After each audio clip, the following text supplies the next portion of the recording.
Eh bien, bonjour à toi mon ami, j'espère que tu vas bien. Moi, ça super. Aujourd'hui, nous allons parler des NFT, on va savoir ce qu'est un NFT.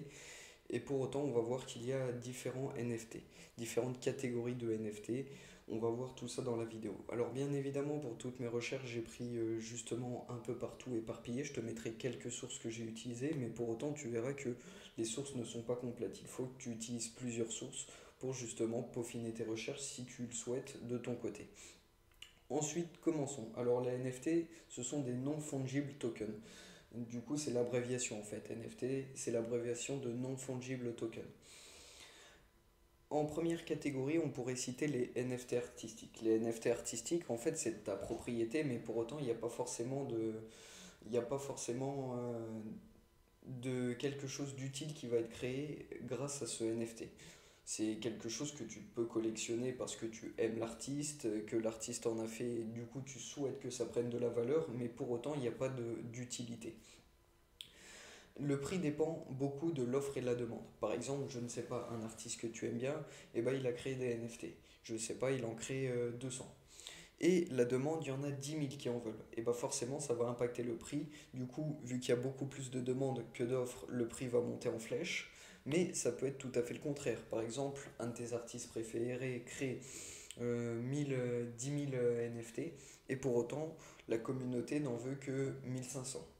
Et bien justement, le prix va s'impacter et vu qu'il y a beaucoup plus d'offres que de demandes, et ben le prix va être revu à la baisse. Donc il faut bien que tu comprennes que tant qu'il y a de la hype sur ton NFT artistique, le NFT artistique pourra prospérer et monter en prix. Mais c'est très spéculatif. Si par exemple il ne suscite plus d'intérêt, bah, ce que tu as acheté, je ne sais pas, à 1000 $ ne vaudra peut-être plus que 100 $ demain. Donc, si tu comptes investir et faire de l'argent sur les NFT, sache que c'est très compliqué et c'est comme la crypto-monnaie, il faut que tu te renseignes et tu fasses de bonnes bases avant justement d'investir et penser à faire des sous dans les NFT. Les valeurs, comme je te dis, sont très volatiles sur ces NFT artistiques. Aujourd'hui, on sait que ça suscite beaucoup d'intérêt. Les NFT, tout le monde en fait, tout le monde en fait à sa sauce, les crypto-monnaies, les artistes, bref, tout le monde surfe sur la hype. Mais pour autant, dans quelques années, il faut voir aussi si il y aura tout autant d'intérêt pour les NFT ou si ça va se calmer, un peu comme à l'image des crypto-monnaies, où il y aura une période où ça se calmera. Ensuite, nous avons un deuxième genre, les NFT utilitaires. Alors les NFT utilitaires sont beaucoup plus intéressants car ils ont une utilité. Mais pour autant, ce n'est pas avec eux que tu feras énormément d'argent vu que justement le prix est modéré, vu que ça a une utilité, le prix est expertisé pour dire voilà, ça vaut tant. Alors, des NFT utilitaires, tu en as par exemple sur Axie Infinity. Axie Infinity est un jeu vidéo et du coup, pour jouer à ce jeu vidéo, il te faut des NFT. Et ces NFT sont dits utilitaires, vu que justement tu vas acheter ces NFT pour participer à ce jeu. C'est, ce prix dépend justement de l'impact du jeu. Si s'il y a beaucoup de gens qui sont intéressés par ce jeu, bah forcément les NFT vont coûter plus cher. Mais pour autant, si ce jeu demain n'est plus utilisé comme aujourd'hui, les NFT auront un prix qui sera revu à la baisse. Alors oui, tant que justement le NFT utilitaire, tant que l'utilisation suscite un intérêt, le prix du NFT sera maintenu. Mais pour autant, si demain elle ne suscite plus l'utilisation, tu perdras de l'argent. Pour autant, il y a beaucoup de NFT utilitaires, tout le monde en fait à sa sauce, des crypto-monnaies, des jeux vidéo, bref. Beaucoup de crypto-monnaies veulent créer leur métaverse, beaucoup de jeux sont créés justement grâce aux NFT, mais pour autant, comme je te dis, il en restera quelques-uns. Il faut bien faire ton choix parce que tout le monde ne pourra pas prospérer dans ce monde. Pour le moment, tout le monde donne son offre, mais pour autant, tous les jeux ne réussiront pas, tous les jeux ne trouveront pas leur public et certains trouveront beaucoup plus leur public. Donc il faut vraiment que tu modères ton investissement et que tu réfléchis bien avant d'investir dans un NFT utilitaire, à savoir s'il y a de la suite dans l'idée et si justement ce projet pourra prospérer dans le temps. Continuons avec le NFT de financement, qui est le troisième, le NFT de financement et pour financer un projet tout bonnement. Je ne sais pas, Pierre, par exemple, veut créer sa crypto-monnaie. Il lance des NFT et il dit voilà, ceux qui investissent dans mes NFT, Justement, c'est pour investir dans mon projet, pour m'aider à faire mon projet. Ça marche tout aussi bien avec d'autres exemples. Je ne sais pas, quelqu'un veut éditer son CD, et bah pour autant, pour éditer son CD, il faut de l'argent. Euh, on va dire que c'est Jean veut créer son CD, et justement, il veut financer le projet. Et bah il peut le financer aussi par des NFT de financement. En fait, les NFT de financement ne sont pas là pour te faire gagner de l'argent, mais pour autant, tu soutiens un projet et justement, ce projet peut te remercier, la personne qui est l'auteur de ce projet peut te remercier en te donnant des avantages, en te donnant, je ne sais pas si c'est un livre, en te donnant un exemplaire du livre, bref.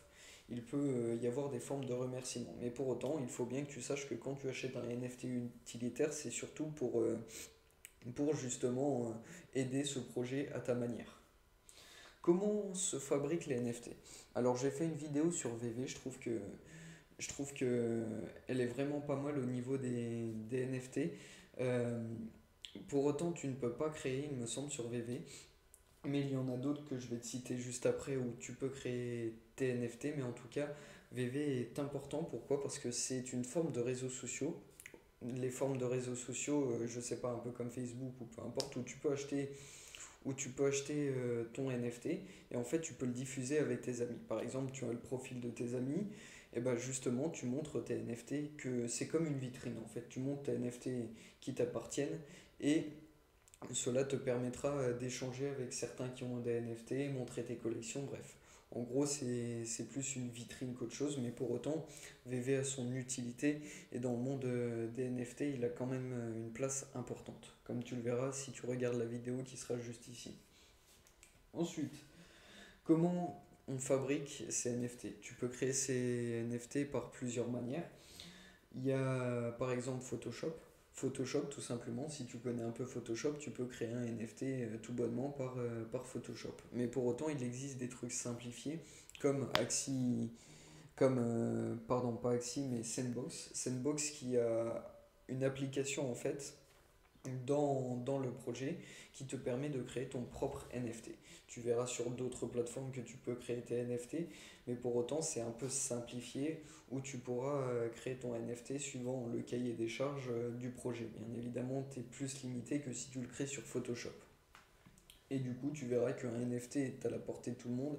Ce n'est pas forcément c'est une forme d'art, mais pas aussi complexe que quelqu'un qui fait de la sculpture ou de la peinture, ou s'en procurer. Comme je te disais, il y a VV. VV, tu regarderas la petite présentation, le projet est assez conséquent. Il y a Axie Market. Si par exemple tu veux un NFT utilitaire pour Axie Infinity, et ben ils ont leur propre market sur OpenSea.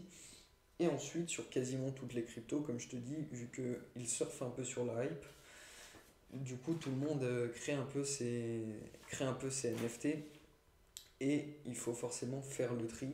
Mais pour soutenir un projet, ça peut être aussi un NFT utilitaire. Au niveau des cryptos, tu peux acheter bien évidemment un NFT. L'impact environnemental. Alors, c'est un point important qui n'a pas été assez relevé, mais je trouve qu'il est important à prendre en compte. L'impact environnemental des NFT est tout autant que les crypto-monnaies. Vu qu'en fait les deux tournent sur des blockchains, et bah, il y a quand même un impact environnemental. Alors oui, il y a bien des blockchains qui coûtent justement moins cher en énergie, dites vertes, mais pour autant elles ne suscitent pas autant d'intérêt que les plus polluantes, tout simplement. Peu de crypto-monnaies sont dessus, peu de NFT sont dessus, mais en tout cas il faut savoir que même si tu achètes des NFT, eh ben, tu as un impact environnemental tout comme si tu achetais une crypto-monnaie. Et bien évidemment, ceux qui sont dits vertes, les blockchains qui sont dits vertes ne rencontrent pas leur public en fait, ne suscitent pas d'intérêt et les technologies ne sont pas à son paroxysme. Elles ne sont pas encore assez innovantes, on va dire entre guillemets.